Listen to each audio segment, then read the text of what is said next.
Hello guys! Welcome back to my channel. So ito guys, kakatapos lang namin kumain ng lunch nis. Sawyer, ayan. At ang kitchen guys ay marumi na naman. So kailangan ko siyang linisin. At kailangan ko din ang unahin ko muna to guys mag deep clean ng carpet. Kasi hindi ko siya na deep clean after ng party kasi napagod talaga ako guys. So i-deep clean ko siya. At saka vacuumin ko muna bago ko i-deep clean. So si Samantha guys ay andun sa taas, hindi siya nakapasok 2 araw na dahil may stomach virus siya. So sabi nila uso daw ngayon yun. So nagpahinga muna siya doon sa taas. Andun din si Sawyer, kaya makapaglinis ako ng carpet ngayon guys. So ayusin ko muna tong mga kalat dito sa sofa, mga toys ni Sawyer para makapag-umpisa na ako guys.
Gamit ko guys pang deep clean ng carpet. Ayan oh, ito yung chemical na nailagay ko na dyan kasama yung tubig. Ayan, tapos dito dadaan yung dirt niya guys. After party kailangan linisin natin dahil may maraming mga dumi, diba? So yan, na vacuum ko na. Ngayon naman ay i-deep clean ko siya gamit itong machine.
hindi siya masyadong marumi guys dahil na deep clean ko na to siya before party ni Samantha. Ayan. O, diba? O, ang dumi.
Na-deep clean ko na ang mga chairs at napunasan ko na rin. At ang carpet ay malinis na din. Ayan.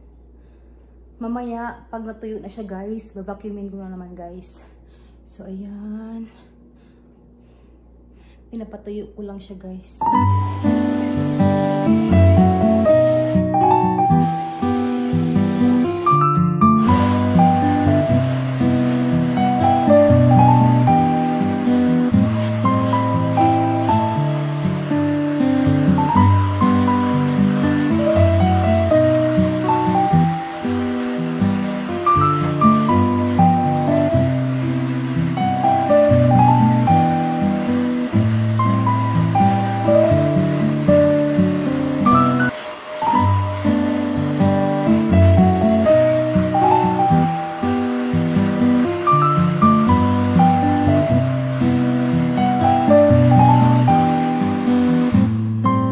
Ito guys yung kulay.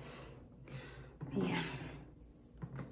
So, tatapos ko na yung carpet, yung upuan, at yung dalawang carpet doon.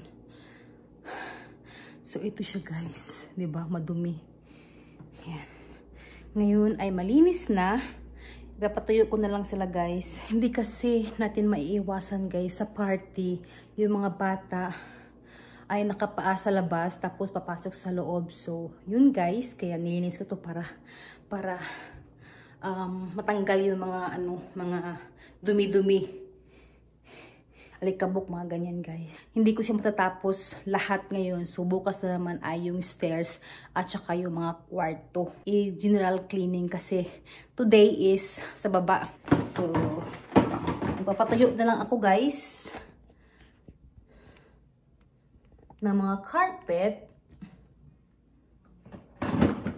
Yan. So, tapos na ako. Magpapatuyo na lang ako guys ng carpet at saka itong maliliit na carpet na to.